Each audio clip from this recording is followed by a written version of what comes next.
Perkenalkan, nama saya Nerciana Taruci Taupan dengan NIM 23238142020. Saya dari Universitas Politeknik Pertanian Negeri Kupang, Prodi Teknologi Rekayasa Pangan. Di sini saya akan mempresentasikan tentang peranan sensoris dalam pengendalian mutu. Yang pertama, uji sensoris dalam industri. Uji sensoris biasa dilakukan di perusahaan. Kegunaannya adalah yang pertama, menilai mutu bahan mentah yang digunakan untuk pengolahan dan formula yang digunakan untuk menghasilkan produk.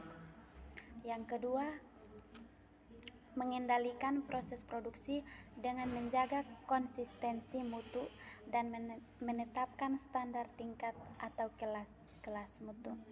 Yang ketiga, meningkatkan keuntungannya dengan cara mengembangkan produk baru, meluaskan pasaran, atau dengan mengarah ke segmen pasar tertentu. Yang keempat, membandingkan mutu produknya dengan produk pesaingnya sehingga dapat memperbaiki kekurangan produknya dengan cara menyeleksi bahan mentah atau formulasi dari berbagai pilihan atau warna. Kelebihan uji sensoris dibagi menjadi 4, yaitu yang pertama, uji sensoris memiliki relevansi yang tinggi dengan mutu produk karena berhubungan langsung dengan selera konsumen. Yang kedua, metode ini cukup mudah dan cepat untuk dilakukan. Hasil pengukuran dan pengamatannya juga cepat diperoleh. Dapat membantu analisis usaha untuk meningkatkan produksi atau pemasarannya. Kelemahan uji sensoris ada 3, yaitu yang pertama, adanya keterbatasan akibat beberapa sifat indrawi tidak dapat dideskripsi. Yang kedua, manusia merupakan panelis yang kadang-kadang dapat dipengaruhi oleh kondisi fisik dan mental, sehingga panelis dapat menjadi jenuh dan menurunkan kepekaannya.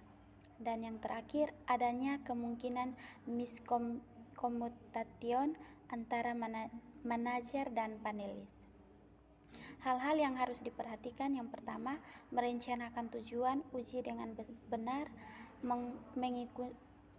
mengikut sertakan panelis yang sesuai, menanyakan pertanyaan yang sesuai, mengurangi adanya bias, mengkontrol lingkungan pengujian dan penyajian produk. Manusia sebagai instrumen uji sensori. Uji sensori terpercaya didasarkan pada keahlian penguji sensori dalam mengoptimalkan faktor-faktor. Yang pertama, definisi permasalahan. Kita harus menentukan dengan tepat apa yang akan diukur. Hal ini penting karena menerapkan ilmu sulit karena terkait dengan indrawi dan perasaan. Yang kedua, desain pengujian. Tidak hanya menghindari subjektivitas dan kesan bias, tapi juga meminimalisir jumlah pengujian yang diperlukan untuk memperoleh hasil pengujian yang akurat. Instrumentasi. Panelis harus diseleksi dan untuk sampai mereka mengetahui sensitivitas dan bias masing-masing pada saat pengujian. Yang keempat, interpretasi hasil. Dengan statistik, pengujian memilih hipotesis yang tepat dan mengambarkan kesimpulan yang diambil oleh hasil. Tahapan uji sensoris dibagi menjadi 5. Yang pertama, menerima bahan, mengenali bahan, mengadakan klarifikasi sifat-sifat bahan, mengingat kembali bahan yang telah diamati, menguraikan kembali sifat indrawi produk tersebut. Perbedaan uji indrawi dan uji organoleptik. Uji indrawi dibagi menjadi 5. Yang pertama, panelis melakukan pengujian dengan perasaan. Metode yang digunakan pasti. Yang ketiga, umumnya panelis telah diseleksi atau dilatih. Keempat, subjektivitas panelis kecil.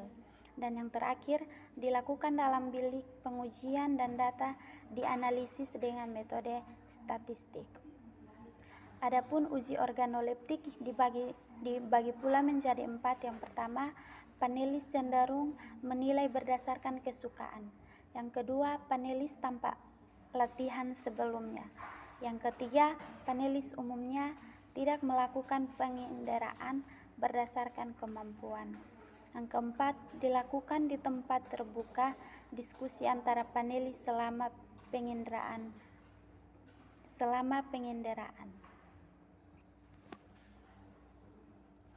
Fungsi uji sensoris. Yang pertama, spesifikasi dan pengendalian mutu. Mutu kumpulan sifat-sifat suatu produk. Memasukkan kebutuhan. Mutu makanan terkait dengan 2 elemen sensoris, sifat sensoris objektif atau kumpulan sifat-sifat. Kedua, persepsi subjektif penggunaan terakhir atau konsumen memuaskan. Penilaian sensoris mutu produk. Spesifikasi mutu sensoris atau mengidentifikasikan karakteristik sensoris yang penting secara jelas. Yang kedua, karakteristik sensoris produk sehubungan dengan batas penerimaan dideskripsikan secara objektif atau digunakan sebagai dasar pembuatan sistem grading produk. Uji sensoris memegang peranan penting dalam yang pertama, penentuan karakteristik sensoris secara objektif, identifikasi standar produk, referensi sampel. Yang ketiga, pelatihan staf pengendalian mutu untuk mengimplementasikan dan menginterpretasikan sistem grading. Uji sensoris memegang peranan penting dalam yang pertama, penentukan karakteristik sensoris secara objektif, identifikasi standar produk, referensi sampel, dan yang ketiga, pelatih staf pengendalian mutu untuk mengimplementasikan grading. Yang kedua, studi masa simpan. Studi masa simpan mencari berapa lama produk makanan dapat disimpan sebelum terjadi kerusakan yang tidak dapat diterima dalam mutu sensoris. Perubahan karakteristik sensoris dapat dideteksi atau perubahan yang terdeteksi menjadi tidak diterima oleh konsumen. Yang ketiga, produk matching. Karakteristik sensoris dievaluasi dalam konteks perubahan arah pengembangan produk dibandingkan sejalan dengan karakteristik sensoris yang lain untuk produk yang sama. Target produk sudah diidentifikasi dan pelaksanaannya menggunakan teknik deskriptif. Yang keempat, reformulasi produksi. Pengolahan kadang diperlukan perubahan bahan penyusunan maupun proses sehingga perlu diketahui pengaruhnya terhadap mutu produk. Uji sensoris menyediakan alat objektif untuk tujuan ini. Yang kelima, produk mapping atau pemetaan produk. Pemetaan produk dilakukan berdasarkan profil sensoris dari kisaran produk yang ada di pasaran, membantu mengidentifikasi posisi produk relatif terhadap kompetitor. Bila informasi tentang pangsa, pasar dan kesukaan atau preferensi konsumen tersedia. Pemetaan produk dapat digunakan untuk menentukan atribut mana yang menjadi kunci pendorong perilaku konsumen untuk membeli atau memilihnya. Dan yang keenam, penerimaan produk. Lebih ditekankan pada perasaan suka atau tidak suka terhadap suatu produk. Yang kedua, akan lebih tepat bila menguji adalah konsumen langsung, namun pelaksanaannya memakai biaya waktu. Maka sebagai informasi awal dapat digunakan panel di perusahaan dengan menggunakan staf atau karyawan perusahaan sebagai panelis. Kasus-kasus evaluasi dengan sensori, industri jamur dalam kaleng. Tiap individu produk kaleng diperiksa tingkat kevakuumannya dengan alat pemukul atau mirip ballpen.